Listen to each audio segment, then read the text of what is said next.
dalam kehidupan, semesta dan segala isinya bergerak menurut aturan dan petunjuk dari Allah Subhanahu wa Ta'ala.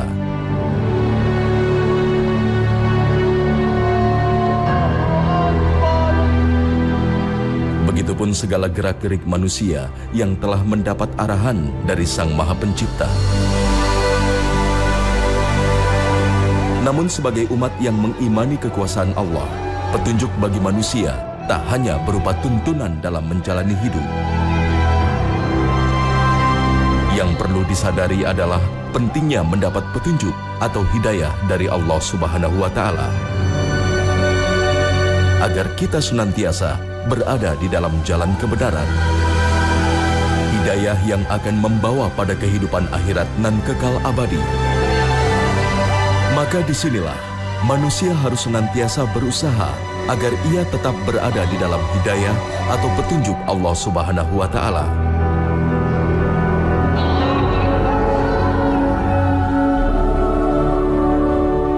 Hidayah yang berasal dari kata huda memiliki arti petunjuk.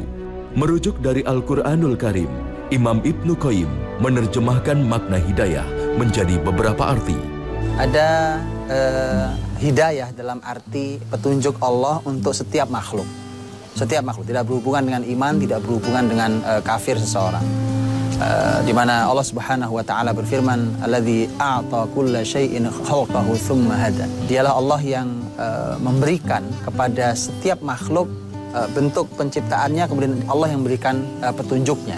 Apa yang menyebabkan tangan kita bisa bergerak ke arah yang kita ketahui, sendi-sendi kita, semuanya adalah petunjuk Allah Subhanahu wa Ta'ala. Petunjuk yang kedua yang disebut dengan hidayatul irsyad, yaitu hidayah yang menjelaskan. Ini tugas kita semua. Siapapun teman-teman kita, orang-orang kerabat kita, kita ajak dia untuk berbuat baik, kita larang dia untuk berbuat ketidakbaikan. Amar ma'ruf nahi mungkar. Dan yang ketiga adalah hidayah at-taufiq atau hidayatul ilham. Ini bukan wilayah manusia. Ini adalah wilayah Allah Subhanahu wa Ta'ala, di mana hanya Allah yang punya kehendak, terserah Allah. Yahdillahu man yasha. Allah memberikan petunjuk kepada siapa yang Allah kehendaki.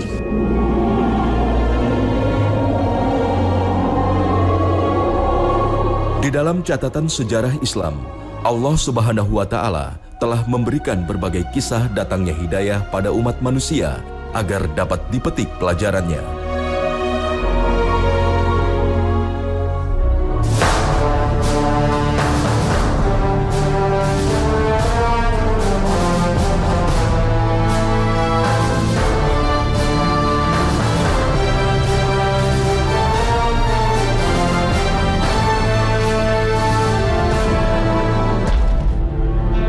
Salah satu kisah tentang perjuangan besar mencari hidayah dapat diambil dalam kisah Salman Al-Farisi. Pemuda asal Persia ini merupakan anak dari tokoh masyarakat di wilayahnya. Salman yang mewarisi kepercayaan Majusi kemudian memutuskan untuk memeluk Nasrani. Saat melihat sekelompok orang sedang beribadah di dalam gereja, Salman pun langsung jatuh hati pada kepercayaan mereka. Namun sang ayah melarangnya dan justru mengekangnya di dalam rumah.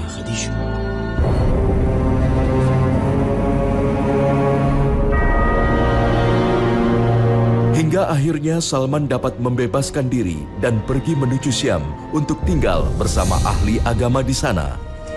Ya Salman, Man, itba'ni.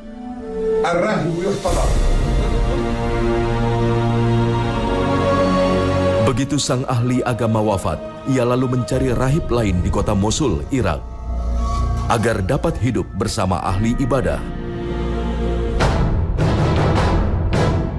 Begitu seterusnya, Salman Al-Farisi terus berpindah-pindah dari kota ke kota, rahib ke rahib, hanya demi mendapatkan hidayah yang memberi ketenangan pada hatinya.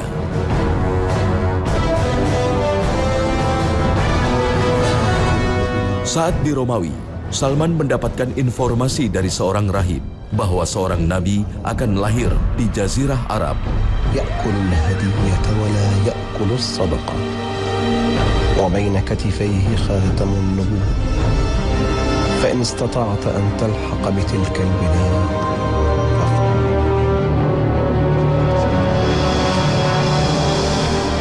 Demi mendapatkan hidup dalam naungan hidayah, Salman pun segera mengejarnya.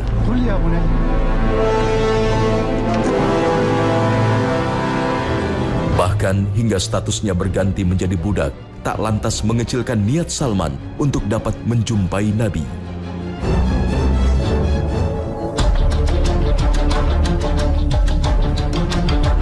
Bertahun-tahun ia mencari, akhirnya ia bertemu Rasulullah Sallallahu Alaihi Wasallam dan berhasil membuktikan kenabian Muhammad Sallallahu Alaihi Wasallam. Ya Rasulullah, asyhadu anna la ilaha illallah wa asyhadu annaka Rasulullah.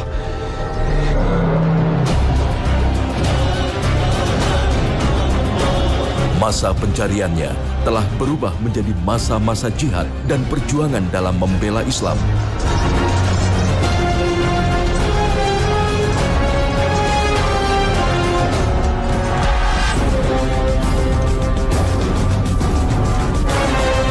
Bahkan ia berhasil menerapkan strategi cemerlang di pertempuran Khandaq.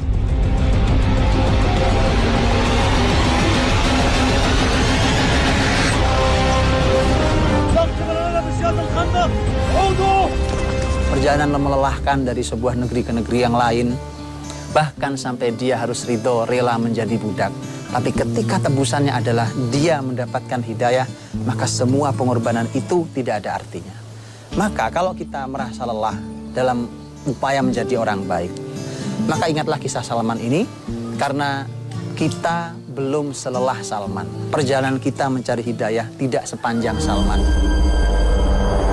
Kisah lain juga membuktikan betapa manusia tak dapat menolak hidayah yang Allah Subhanahu wa Ta'ala berikan padanya, sejauh apapun ia memalingkan wajahnya dari hidayah tersebut.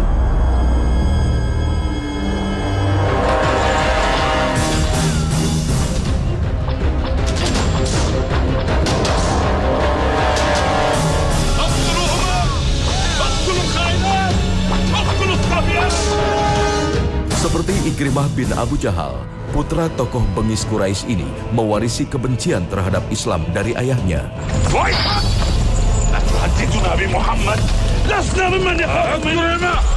Rencana busuk nan licik seringkali ia atur untuk menentang umat muslim.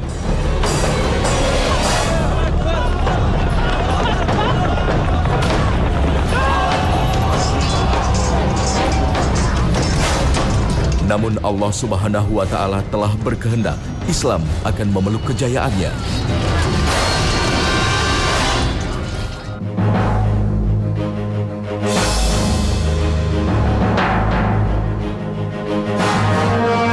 Di tahun 8 Hijriah, umat muslim berhasil membuka kembali kota Mekah menjadi kota yang suci dari kemusyrikan. Kota Mekah berhasil ditaklukkan tanpa ada perlawanan, kecuali dari kelompok Ikrimah. Ma bainana wa bainakum illa al-qital.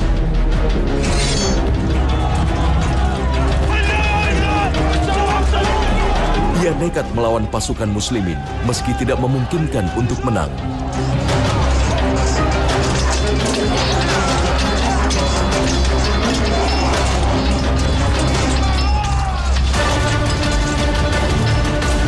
Ia terus melawan hingga terdesak dan akhirnya melarikan diri.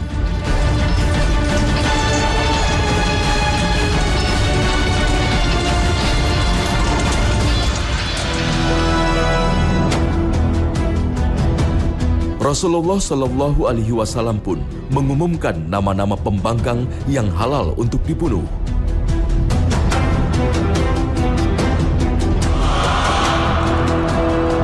Ikrimah putra Abu Jahal salah seorang di antaranya. هيا بسرعة خبريني ماذا حدث في مكة؟ ماذا فعل محمد؟ ماذا فعل؟ أخ كريم وابن أخ كريم عفى عن أهل مكة. ماذا تعنين؟ لم يسلب؟ لم ينهب؟ لا البتة. لم يقتل أحد؟ لم يعذب أحد ما عدا 8 رجال و4 نساء لن يقبل إسلامهم بل سيقتلون.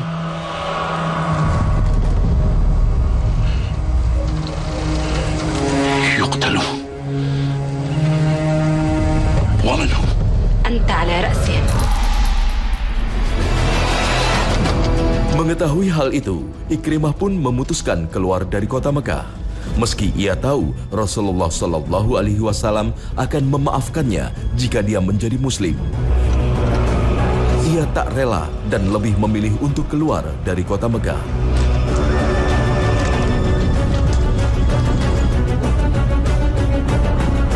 Namun pelariannya inilah yang mengantarkannya mendapatkan hidayah. Peristiwa tempat pelariannya disebutkan bahwa Ikrimah sempat diguncang-guncang oleh badai di laut. Kemudian sampai dia berkata, Tuhan, kalau kau selamatkan aku, maka aku akan mendatangi Muhammad untuk menyampaikan syahadatku. Allah mendengar itu. Dan Ikrimah yang lari dari kebaikan, Allah berikan kebaikan. Ikrimah yang lari dari hidayah, dan Allah berikan petunjuk hidayah. Dia lari dari petunjuk Allah, tapi Allah berkehendak baik pada orang tersebut dan terserah Allah memberikan hidayah pada siapa. Hanya bedanya adalah kalau seorang Ikrimah, dia lari secara fisik. Karena ada di antara kita yang bahkan duduk saja, duduk bersama, berjalan bersama dengan orang baik tidak mau. Karena dia tahu paling hanya terus dinasihati saja isinya, sehingga dia secara fisik pun tidak mau. Hingga akhirnya Ikrimah kembali ke Mekah dan menyatakan syahadat pada Rasulullah Shallallahu Alaihi Wasallam. Ia pun menjadi Muslim yang amat mencintai agama dan Rasulnya.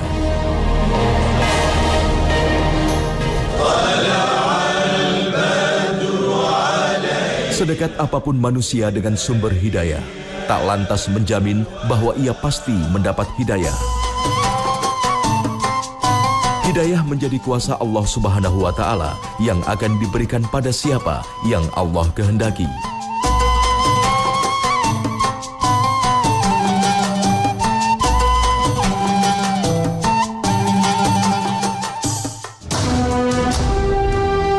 Seperti Abu Thalib yang merupakan paman yang mengasuh Rasulullah Shallallahu Alaihi Wasallam sedari kecil.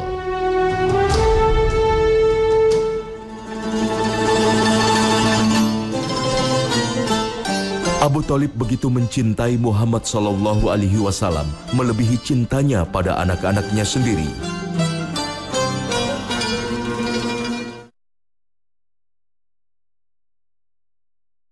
يا أبا طالب إنه يبكي بحرقة على فراقك. كيف يا سيد بني هاشم؟ لا أدري ماذا أفعل لمحمد. أقول له عمك سيذهب إلى الشام ويعود محملا بألطاف الشام وسيأتيك بما تقر له عيناك فيقول لا تقر عيني إلا وعمي قريب مني انظر إليه إنه صب بك يا أبا طالب. والله يا بركة إني لحزين على فراقه ولكنه ما يزال صغيرا على رحلة صعبة وطويلة. انظر إليه إنه يبكي بكاء يقطع الأكباد. لتجف دموعك وليطمئن قلبك ولتهدأ نفسك. والله لن أذهب إلى الشام إلا وأنت معي، لن أفارقك أبدا أبدا. بالسلامة يا قوم، بالسلامة. Begitu besar cintanya pada Muhammad Sallallahu Alaihi Wasallam, ia sampai membawa Muhammad Sallallahu Alaihi Wasallam ikut dalam perjalanan dagang di Syam.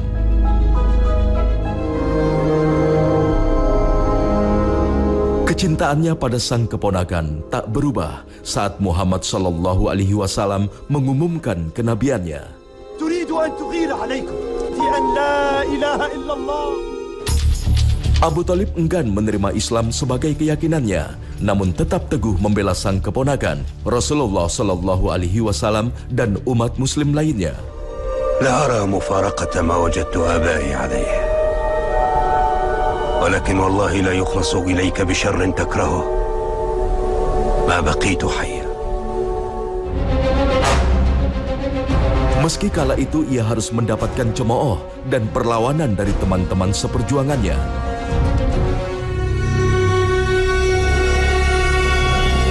يا آل هاشم يا آل المطلب والله ما أنصفوني ولكنك أجمعت خذلاني ومظاهرة القوم علي فاصنع ما بدا لك.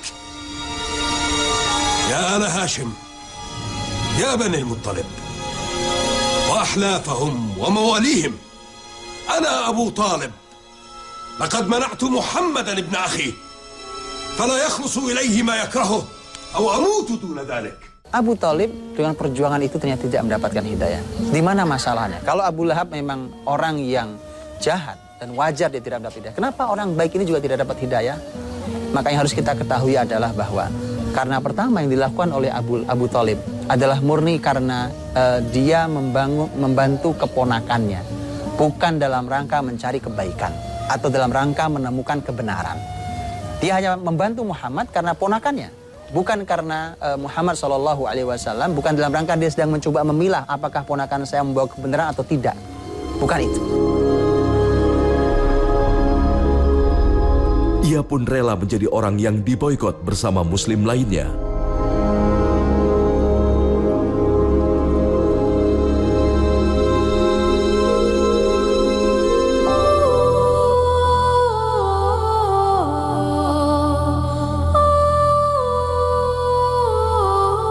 Tiga tahun tanpa makanan dan tempat tinggal yang layak hingga kondisi kesehatannya menurun.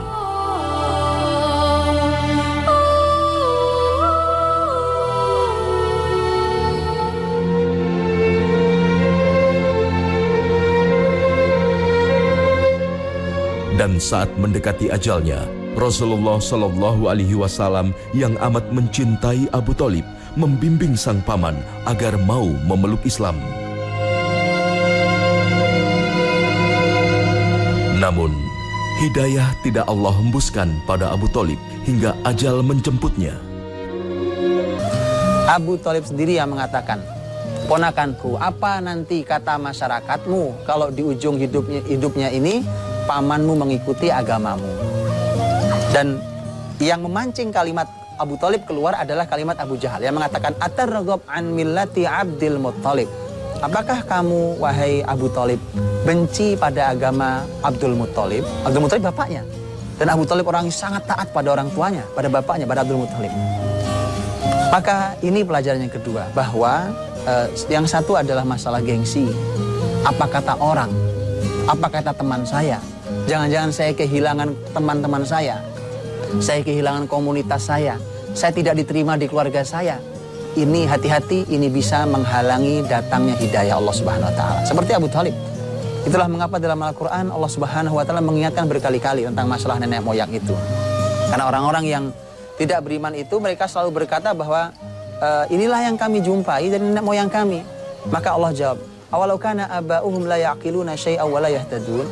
Apakah ketika nenek moyang mereka tidak punya ilmu dan tidak mendapat hidayah juga diikuti?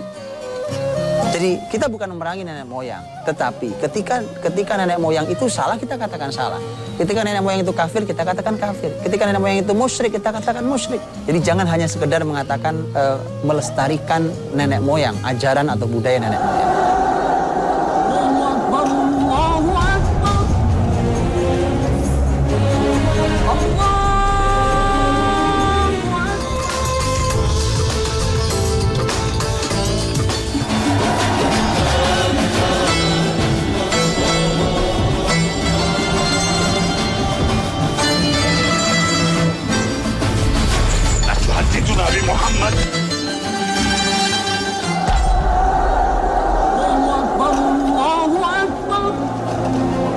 Hidayah menjadi barang yang paling mahal yang harus selalu kita miliki.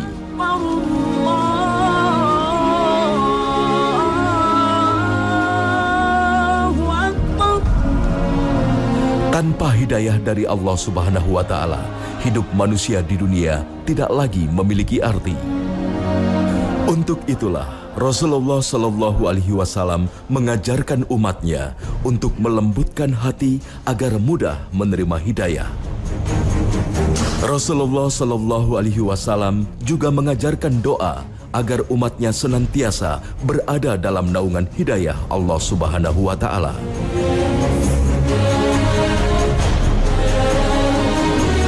Hidayah yang akan membawa manusia menuju kebahagiaan akhirat yang abadi.